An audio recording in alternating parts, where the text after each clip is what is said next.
وہ کیا کسی نے کہا تھا، دوپہر کو سلا دیتی ہے بچوں کو وہ اس ڈر سے،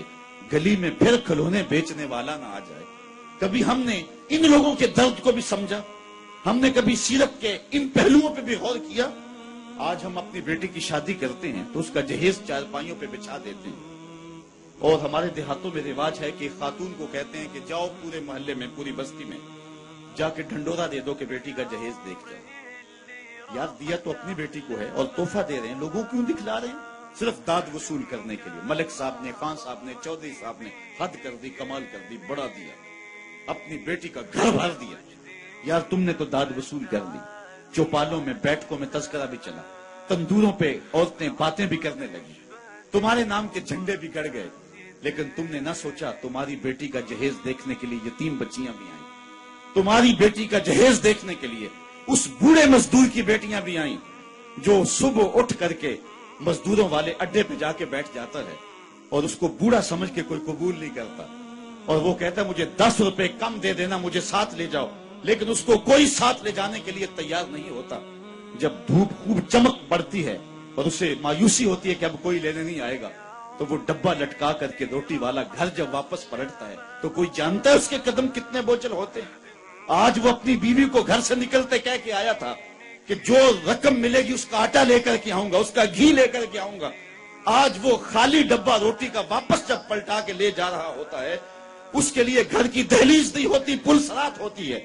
اور اندر لوگوں کے کپڑے سی سی کے اور لوگوں کے گھروں کے برتن مانج مانج کے اپنے جہیز کی چیزیں بنانے والی بیٹیاں جب اپنے باپ کو یوں آج بھی خالی آتا ہوا دیکھتی ہیں تو جو کچوکے ان کے دل پہ لگتے ہیں اس کا مداوع کس کے پاس ہے؟ تم نے تو داد وصول کر لی، لیکن تمہاری بیٹی کا جہیز دیکھنے کے لیے اس مزدور کی بیٹیاں بھی گئی۔ تارا ٹوٹتا سب نے دیکھا، یہ نہ دیکھا ایک نے بھی، کس کی آنکھ سے آنسو ٹپکا، کس کا سہارا چھوٹ گیا۔ کاش کہ ان درد مندوں کا بھی ہم نے حال پوچھا ہوتا، اور ان دکھیوں کے رشتے ہوئے زخموں پر بھی ہم نے مرہم رکھی ہوتی، اور حضور کی سیرت کے پیغام کو ہم نے سمجھا ہوتا، اور ہم اپنی معاشرت اور اپنے ارد گرد کے ماحول کے اندر ان چیزوں کو، اپنے محلے اور اپنی گلی کے اندر ان چیزوں کو دیکھا ہوتا۔ صاحب رات کی تنہائی کے اندر غریب کے گھر میں جا کے جو ہے وہ پیسے پھینک آنا، یہ بہت مشکل کام ہے، اس سے معاشرے میں داد نہیں ملتی ہے، لوگ جو ہے وہ اخبارات میں اشتہار نہیں چھپاتے ہیں، یہ مشکل کام ہے، اس لیے انسان اس مشکل گھاٹی نہیں چڑھتا ہے۔ اللہ تعالیٰ سورۃ البلد میں ارشاد فرمایا فَلَقْتَحَمَ الْعَقَبَةَ وَمَا أَدْرَاكَ مَا الْعَقَبَةُ فَكُّ رَقَبَةٍ، اللہ اکبر، او اطعام فی یوم ذی مسغبہ، یہ مشکل گھاٹی ہے، کسی پھنسے ہوئے کی گردن چھڑانا ہے، کسی لاچار کے کام آنا ہے، کسی دکھی کے کام آنا ہے۔ میرے اور آپ کے آقا و مولا حضور ختمی المرتبت صلی اللہ علیہ وآلہ وسلم عید پڑھنے جا رہے ہیں، راستے کے اندر ایک یتیم بلکتا بچہ دیکھا، حضور رک گئے، سر پہ شفقت کا ہاتھ رکھا، پوچھا بیٹے آج عید کا دن ہے تم رو رہے ہو؟ کہا میرا باپ فلاں غزوے میں شہید ہو گیا، میری ماں کا سایہ بھی سر پہ نہیں، بھری دنیا میں یہاں میرا کوئی نہیں ہے، دیوار کے ساتھ لگ کے بلک رہا ہے، عیدگاہ میں انتظار ہو رہا ہے، ہزاروں لوگ منتظر ہیں۔ آقا کریم نے دل جوئی یتیم کو، یتیم کی دل جوئی کو اتنا مقدم سمجھا کہ اس کو لے کے واپس گھر آئے اور آ کے کہا کہ اس کو لباس دیا جائے، اس کو کھانا کھلایا جائے، اور اس کو جیسا حسنین کریمین کو لباس دیا گیا تھا ایسا اس بچے کو پہنایا گیا، کھانا کھلایا گیا۔ حضور نے احساس محرومی دور کرنے کے لیے مزید اس کے سر پہ شفقت بھرا ہاتھ رکھا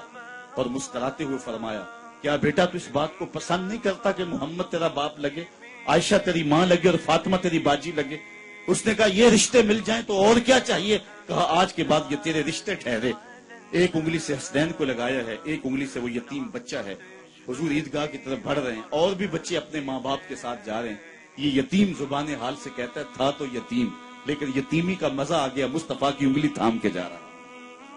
تو حضور علیہ السلام کی سیرت جب نسل نو کے سامنے رکھیں،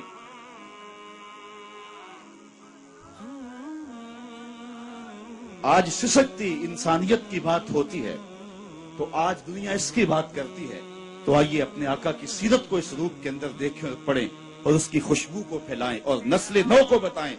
کہ آقا کریم علیہ الصلوۃ والسلام کس طرح دکھیوں کے درد بانٹنے والے تھے اور لاچاروں، یتیموں اور مسکینوں کے کس طرح کام آنے والے تھے۔ سمال الیتامى عصمۃ للارامل، بیواؤں کے آسرے تھے، اور غریب ہو کے یتیم ہو کے یتیم پرور تھے. یہ 9 سال کی عمر ہے حضور کی. اس وقت کہا جا رہا ہے حضور کے لیے سمال الیتامہ، یتیموں کا سہارا اور آسرا.